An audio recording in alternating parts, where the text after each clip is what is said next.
Jungkook বোগামকে মারতে মারতে বলে, না তে, আজ আমি একে ছাড়বো না। ওর সাহস কি করে হয় তোমার দিকে হাত বাড়ানোর? যদি এরকমই হয় তাহলে তুমিও তো একই জিনিস করেছো আমার সাথে। জাঙ্কুক এইটা শুনে বোগামকে ছেড়ে তের দিকে রাগের দৃষ্টিতে তাকায়। আমি তোমার দিকে কোনো নোংরা ভাবে হাত বাড়াই নিতে ভালোবেসে বিয়ে করেছি। নোংরা উদ্দেশ্য থাকলে অনেক আগেই নোংরা কিছু করতাম। এটা বলে জাঙ্কুক সেখান থেকে বেরিয়ে যায়। তে ভাবে সত্যিই তো জাঙ্কুক তাকে বিয়ে করেছে ঠিকই, কিন্তু তার সাথে কিছু তো করেনি, উল্টে জাঙ্কুক তো তেকে বাঁচাতেই চেয়েছিল। তে গিয়ে জাঙ্কুকের বাইকে বসে। তে রুমে ঢুকতেই জাঙ্কুক তের সাথে কোনো কথা না বলে ড্রেসের প্যাকেটটা বিছনায় ফেলে চলে যায়।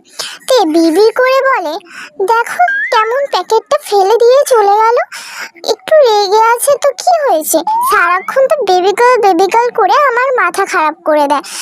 কেন একটু বলতে পারে না যে বেবি গার্ল ড্রেসটা পরে আসো। ছাড়লে তো যাবো, আগে ছাড়ো। তে জামাটা পরে আসে, লাল চুড়িদার, খোলা চুল, তেকে অতিরিক্ত সুন্দর লাগছে। জাঙ্কুক তের দিকে এগোয় আর তে পিছুতে থাকে। জাঙ্কুককে দেখেই মনে হচ্ছে যে জাঙ্কুক এখন নিজের মধ্যে নেই। তের পিঠ দেয়ালে ঠেকে যাবেই এর আগেই জাঙ্কুক তের কোমরটা ধরে নিজের অনেক কাছে টেনে নেয়, এতটাই কাছে যে তারা একে অপরের নিঃশ্বাসও অনুভব করতে পারছিল। বেবি গার্ল, কি করছো? তোমার সৌন্দর্যে আমাকে তোমার নেশায় মাতাল করার কথা মাথাতেও আনুনি বেবি গার্ল। এটা কিন্তু তোমার জন্য ভালো হবে না। আর আজব তো, তুমি তো বললি যে চুড়িদারটা পরে আসো, আর তুমি কি ভুলে গেলে যে জিমিন আমাদের 5টায় ওদের বাড়িতে যেতে বলেছে? ও হ্যাঁ, তো দূর, ভালো লাগে না সব তো। তোমাকে একটু কাছে পেয়েছিলাম। আচ্ছা চলো। তে গিয়ে জাঙ্কুকের বাইকের পিছনে বসে। তে, তোমাকে কতবার বলবো ধরে বসো, ফিল হচ্ছে না? জাঙ্কুক, যতবার তোমার বাইকে বসবো ততবার তোমাকে ধরে বসতে হবে? আবার শুধু ধরে বসলে হবে না, ফিল হতে হবে, তাই তো? জাঙ্কুক মাথা নাড়িয়ে হ্যাঁ বলে। তে জাঙ্কুককে শক্ত করে ধরে বসে। জাঙ্কুক বাইক স্টার্ট করলে তারা জিমিনের বাড়িতে যায়। সেখানে সুগাও ছিল, তারা গল্প করছিল। তে, আমি তো ভাবতেও পারিনি যে তোর জাঙ্কুকের বিয়ে হয়ে যাবে। তাহলে এখন চল না আমরা 4জনে কোথাও ট্রিপে যাই। তাহলে কোথায় যাবি বল? তাহলে চল না ক্যাম্পিংয়ে যাই, খুব মজা হবে। তাহলে আমি আর জিমিন সকাল সকাল বাস স্টপে দাঁড়িয়ে থাকবো। জাঙ্কুক, তুই তেকে নিয়ে বাস স্টপে চলে আসবি। ওকে, আমি সকাল 10টায় তেকে নিয়ে বাস স্টপে চলে যাব। তাদের কথা শেষের পর জাঙ্কুক আর তে ঘরে যাওয়ার জন্য বের হয়। তারা মাঝ রাস্তায় যেতে না যেতেই ঝমঝম করে বৃষ্টি শুরু হয়। বৃষ্টিটা এতটাই জোরে শুরু হয় যে জাঙ্কুক বাইক থামিয়ে দেয়। তারা একটা গাছের নিচে গিয়ে দাঁড়ায়। তে পুরো ভিজে গিয়েছিল। জাঙ্কুক তের দিকে তাকায়। তেকে ভিজে অবস্থায় আরো হট লাগছিল। তে সেই লাল চুড়িদার পরে ছিল, খোলা চুলটা থেকে টস টস করে জল টপছিল। জাঙ্কুক হঠাৎ করে তের কোমরটা ধরে নিজের কাছে টেনে নেয়। হঠাৎ করে জাঙ্কুকের এরকম ব্যবহারে তে চমকে যায়। কি করছো জাঙ্কুক? চুপ করো বেবি গার্ল, তুমি কেন করো আমার সাথে এরকম? তোমার নেশাতে যে আমি মাতাল হয়ে যাচ্ছি, কিন্তু baby girl, you know that এটা তোমার জন্য খুব খারাপ হবে। তে জানে জাঙ্কুকের থেকে বেবি গার্ল বলা মানে জাঙ্কুক আর নিজের মধ্যে নেই। তে কিছু বলতে যাচ্ছিল, কিন্তু জাঙ্কুক তা হতে দিল না। জাঙ্কুক তের নরম ঠোঁট দুটো নিজের ঠোঁটের দখলে নিয়ে নেয়। জাঙ্কুক তেকে ছাড়ছে না, এদিকে তের দম নিতেও কষ্ট হচ্ছে। জাঙ্কুক তেকে ছাড়ে। অসভ্য ছেলে একটা, এরকম কে কিস করে? আমার তো দম বন্ধ হয়ে যাচ্ছিল। এরকম কি করে? হ্যাঁ, আমি তো আগেই বলেছিলাম বেবি গার্ল, আমি এতটাও ভদ্র নয়। আর কিস করার কথা বললে it's Jungkook style baby girl. বৃষ্টি তো থেমে গেছে, এবার চলো না এখান থেকে, আমার ঠান্ডা লাগছে, আর তুমিও তো। এটা বলে তে জাঙ্কুকের দিকে দেখে। বৃষ্টিতে ভিজে গিয়ে সাদা সাদা শার্টটা পুরো পাতলা হয়ে জাঙ্কুকের শরীরে আটকে গেছে। শার্টটা পাতলা সাদা ও ভিজে হওয়ায় জাঙ্কুকের বডি অ্যাপসগুলো স্পষ্ট দেখা যাচ্ছে। জাঙ্কুক তের দিকে তাকালো। কি দেখছো বেবি গার্ল? তোমাকে তো বলেছিলাম একবার আই লাভ ইউ বলো। শুধু এটুকু কেন, পুরোটাই তোমাকে দেখাবো। জাঙ্কুক, এবার তোমার সত্যি খুব এবার আমার সত্যি খুব ঠান্ডা লাগছে। জ্বর হলে কিন্তু কালকে আর ক্যাম্পিংয়ে যেতে পারবো না। তে সত্যি সত্যি কাঁপছিল।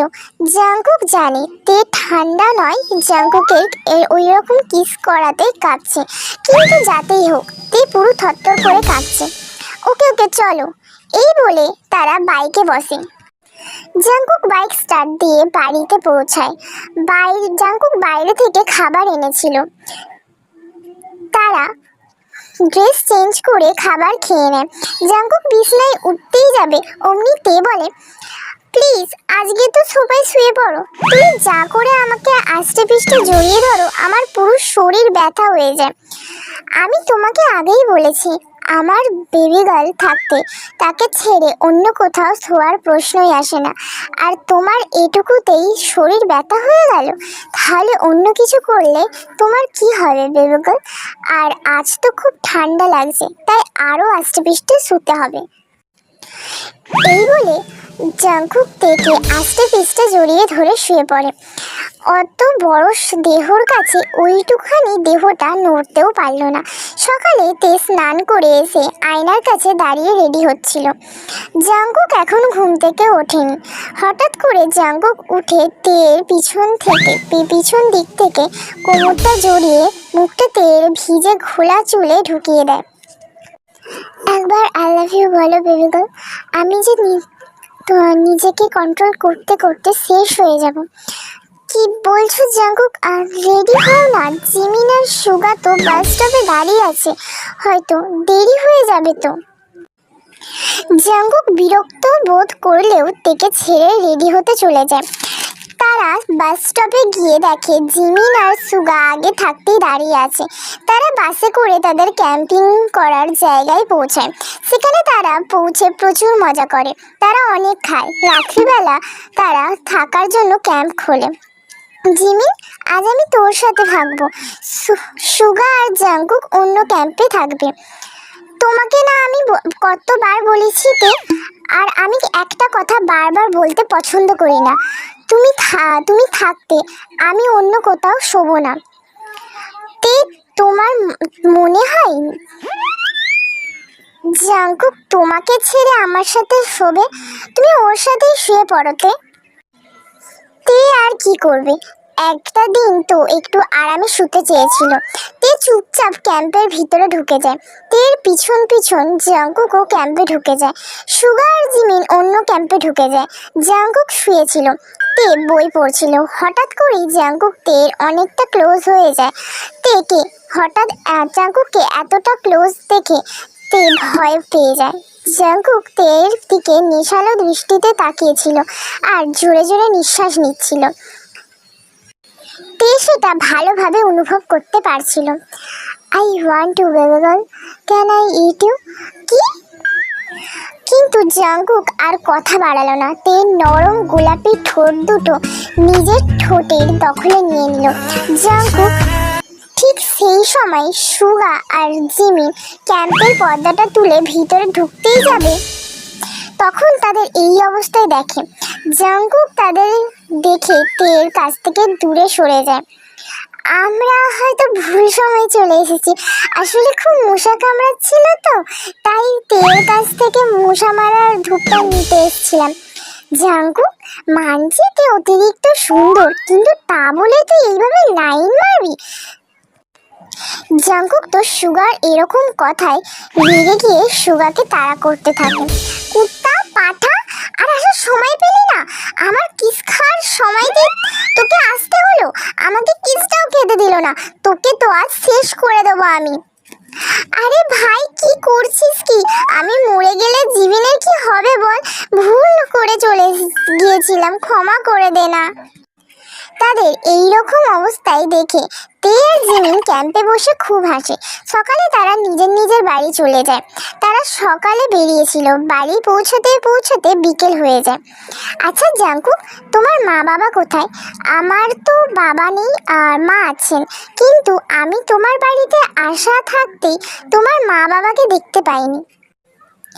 আমার মা আমাকে জন্ম দেওয়ার পরেই মারা যান। যখন আমি একটু বড় হই, বাবা একটা অন্য মেয়েকে বিয়ে করে অন্য জায়গায় সেটেল হয়ে যায়। মাসে মাসে টাকা পাঠিয়ে দেন।